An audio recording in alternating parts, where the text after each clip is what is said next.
I'm going to give you 5 common mistakes that recurve archers make. You're watching the Jake Kaminsky YouTube channel.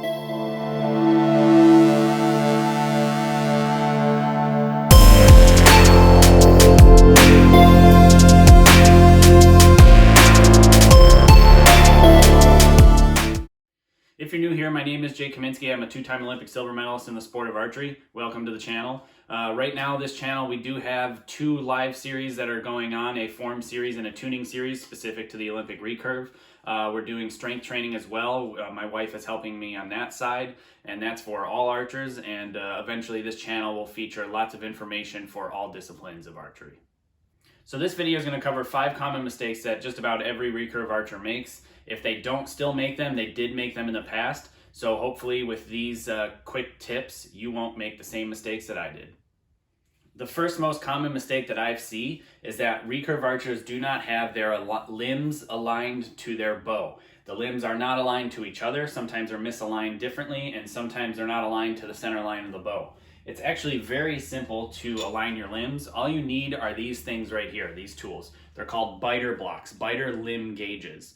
I will put a link in the description below where you can find these on Amazon. They're only 12 bucks, or actually they're less than $12. And they simply snap on your limb in the backside like this. And then you hold your bow and you reference the top limb versus the bottom limb, and you can adjust the limbs left to right. So there's adjustments here that shift the limb left and right. Almost all modern recurve bows have this ability to move their limbs. I have a video that covers in depth how to align your limbs and how to make sure that you have them perfectly straight down the center of the bow. So when you let go of the string, the arrow pushes the string perfectly straight. I'll put a screenshot up now that can show you how you can have your limbs misaligned to one side where the stabilizer sticks off to the side.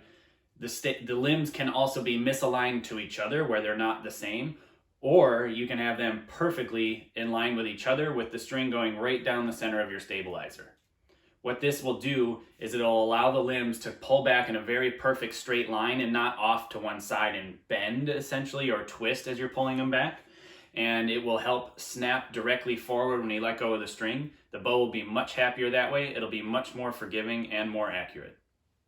The second common mistake that I see is a misset center shot. However, I think a lot of that has to do with their limbs not being aligned as well. So those kind of go hand in hand. You do still use your biter blocks, but now that you have your limbs aligned, you can use just one biter block and put your full stabilizer setup on there.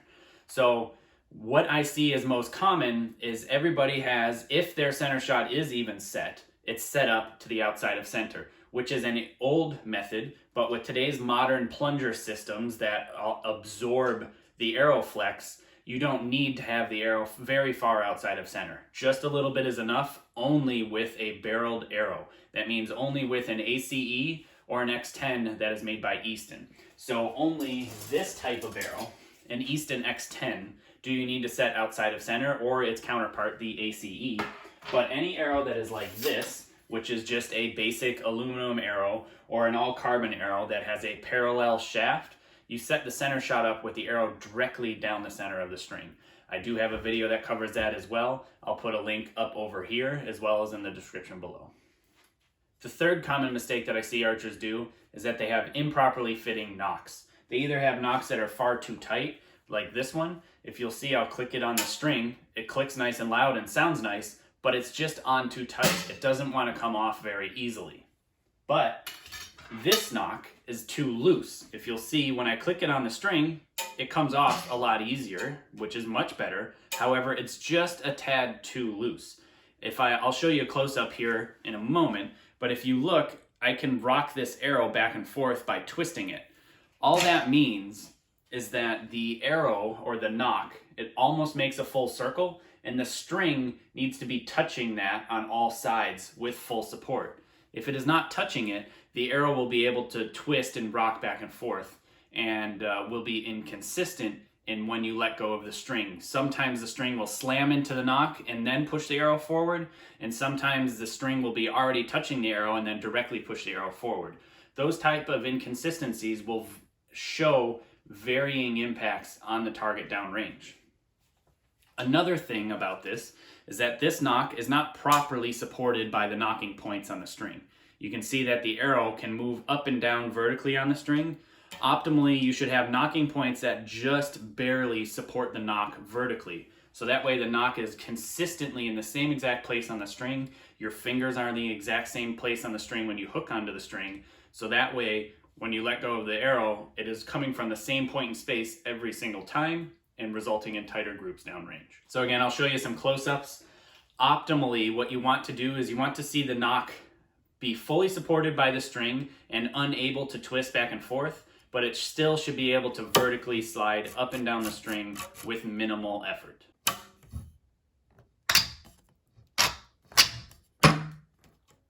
The fourth common mistake that I see in the sport of archery specific to recurves is that they don't know their equipment. They don't know something as simple as what their brace height is. This is an L square. There is also a T square in the shape of a T instead of the letter L. And all this is just a nice tool to use to measure your bow. You can measure your brace height. You can measure your nocking point with this, your tiller, things like that. You should have a list, a paper hard list or on your phone of every little detail you have. Like what limb size you have, the brand of limbs, the type of limbs. Are they foam core or are they wood core? Are they short, medium, or long? What weight are they? What size riser do you have? What sight bar do you have? What sight pin? Your nock size. Are they small groove, large groove? Are they biter number 1s or biter number 2s? What stabilizers? Quick disconnects, etc., etc., etc. You want to know every fine little detail. You want to have them data logged on a sheet. So that way when you go to a tournament and your bow doesn't show up, you can either use your friend's equipment and try to make it very similar to yours, or if something breaks, you can easily just go to a place that is selling archery equipment, hopefully on site at the tournament itself, and go to, like Lancaster Archery always has a trailer, at least in the United States on most shoots, and say if you're a young archer, your nock breaks or you need extra nocks, you can send your parents to the trailer with a note that says, this is the exact nock that I want. Most people I've seen at like a JOAD level tournament, if they have an equipment failure, their parents will excitedly and panicked sprint to the trailer to try to get limbs because their kid's limbs just broke or something like that. And then they say, okay, what length? What weight? And the parent goes, I didn't know that. And they run back to the archer, and then the archer panics more, and you can see how that would go sour really fast. So data logging your equipment, making sure you have every single little piece of information like your brace height, your tiller, your nocking point height, all of those things written down. So that way when on accident your nocking points come untied or they slip or something happens, you don't panic. You can adjust and fix and tune things back in and not have any sort of impact on your scores or your performance.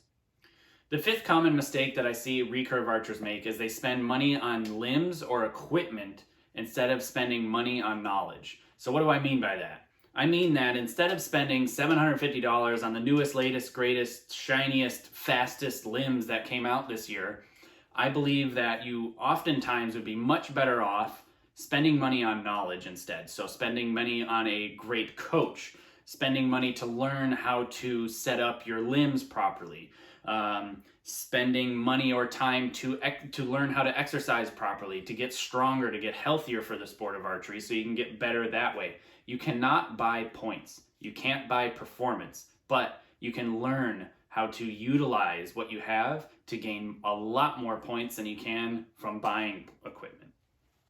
You know, I talked about in the first common mistake that many archers make, not having aligned limbs. And usually it's because they don't even have these biter blocks. These are less than $12. These limbs are $750. This riser's probably $750. This sight's $350.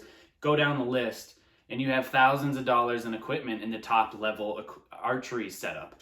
But a $12 tool that shows your limb alignment or how to adjust your limbs oftentimes gets overlooked because their opponents have shinier limbs than they do, when in fact you can have far better performance with lower quality equipment that is set up correctly as long as it's set up better than your opponent's. Not only will you gain points from learning how to set your equipment up properly, you'll gain even more points when you learn how to shoot properly. You know, when I have younger people asking me, hey, I've got $500 to spend, what should I spend it on? I always tell them, if you have a bow and it's fine, get yourself the best coach you can possibly afford. You will gain more points spending money on a coach and learning how to shoot properly than you'll ever gain from buying the latest equipment from this year. So those are the 5 common mistakes that I see recurve archers make. Hopefully you won't make those mistakes from this point forward. I had made those mistakes plenty in the past, so don't feel bad.